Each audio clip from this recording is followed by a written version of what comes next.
Hello ਅਸਲਾਮ ਵਾਲੇਕੁਮ। ਕਹਿੰਦੇ ਨੇ ਕਿ ਇੱਕ ਪਿੰਡ ਸੀ ਤੇ ਉਹਦੇ ਵਿੱਚ ਇੱਕ ਬਾਜ਼ਾਰ ਸੀ ਛੋਟਾ ਜਿਹਾ, ਤੇ ਉੱਥੇ ਇੱਕ ਸ਼ਿਕਾਰੀ ਸੀ ਤੇ ਉਹਨੇ ਦੋ ਪਿੰਜਰੇ ਰੱਖੇ ਦੇ ਹਨ ਤੇ ਉਹਨਾਂ ਦੇ ਵਿੱਚ ਕਬੂਤਰ ਉਹਨੇ ਡੱਕੇ ਦੇ ਸਨ। ਜਿਹੜਾ ਬੰਦਾ ਆਉਂਦਾ ਸੀ ਉਹ ਕਬੂਤਰ ਸੇਲ ਕਰਦਾ ਸੀ ਤੇ ਉਹਦਾ ਰਿਜ਼ਕ ਰੋਟੀ ਚੱਲਦਾ ਸੀ ਪਿਆ। ਇੱਕ ਬੰਦਾ ਉਹਦੇ ਕੋਲ ਆ ਗਿਆ ਇੰਜੀਨੀਅਰ, ਤੇ ਉਹਨੇ ਆਖਿਆ ਕਿ ਇੱਕ ਕਬੂਤਰ ਕਿੰਨੇ ਦਾ? ਉਹਨੇ ਆਖਿਆ ਇੱਕ ਕਬੂਤਰ ਲਵੋ ਤੇ 40 ਰੁਪਏ ਦਾ, ਅਗਰ ਤੁਸੀਂ ਦੋ ਲਓਗੇ ਤੇ ਤੁਹਾਨੂੰ ਡਿਸਕਾਊਂਟ ਹੋ ਜਾਏਗੀ। ਉਹਨੇ ਆਖਿਆ ਠੀਕ ਹੈ। ਤੇ ਇਹ ਜਿਹੜਾ ਨਾਲ ਦੇ ਪਿੰਜਰੇ ਦੇ ਵਿੱਚ ਇੱਕ ਕਬੂਤਰ ਹੈ, ਇਹ ਕਿੰਨੇ ਦਾ?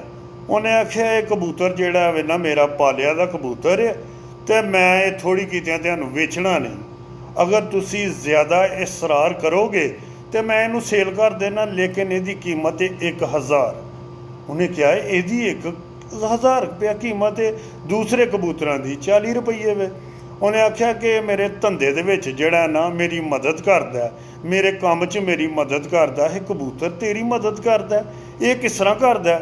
ਉਹਨੇ ਆਖਿਆ ਜਦੋਂ ਮੈਂ ਜਾਲ ਸੁੱਟਣਾ ਤੇ ਇਹ ਆ ਕੇ ਤੇ ਫਟਾਫਟ ਉਹਦੇ ਉੱਤੇ ਬਹਿ ਜਾਂਦਾ, ਮੈਂ ਦਾਣਾ ਖਿਲਾਰਨਾ ਤੇ ਦਾਣਾ ਖਾਂਦਾ ਨਾਲ ਨਾਲ ਤੇ ਨਾਲ ਨਾਲ ਆਵਾਜ਼ਾਂ ਲਾਉਂਦਾ।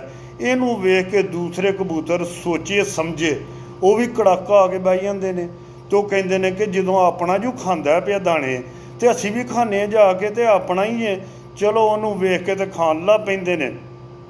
ਮੈਂ 1 ਮਿੰਟ 'ਚ ਕਬੂਤਰ ਫੜ ਲੈਣਾ, ਮੇਰਾ ਕੰਮ ਆਸਾਨ ਹੋ ਜਾਂਦਾ।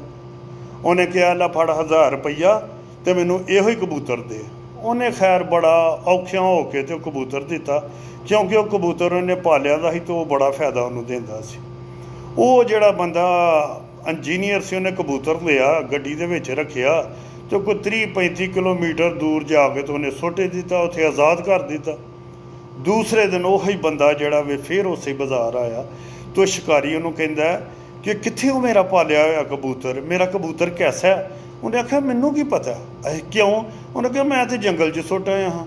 ਉਹਨੇ ਆਖਿਆ ਤੂੰ ਤੇ 1000 ਰੁਪਈਆ ਖਰਚਿਆ ਸੀ ਤੇ ਤੈਨੂੰ ਤਾਂ ਬੜਾ ਨੁਕਸਾਨ ਹੈ।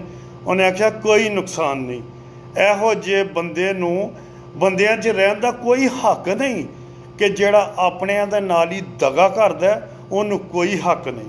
ਤੇ ਇਸ ਲਈ ਕਿ ਅੱਜ ਦੀ ਜਿਹੜੀ ਵੀਡੀਓ ਵੇ ਵੀ ਤੁਸੀਂ ਗੌਰ ਨਾਲ ਸੁਣੋ ਕਿ ਆਪਣਿਆਂ ਦੇ ਵਿੱਚ ਹੀ ਗਰਦਾਰ ਪੈਦਾ ਨੇ, ਤੇ ਜਦੋਂ ਤੁਸੀਂ ਗੌਰ ਨਾਲ ਵੇਖੋਗੇ ਤੇ ਤੁਹਾਨੂੰ ਪਤਾ ਲੱਗ ਜਾਏਗਾ ਮੇਰਾ ਸੱਜਣ ਕਿਹੜਾ, ਮੇਰਾ ਦੁਸ਼ਮਣ ਕਿਹੜਾ, ਕਿਉਂਕਿ ਵਕਤ ਤੇ ਹਰ ਸ਼ੈ ਦੱਸ ਦੇਗਾ।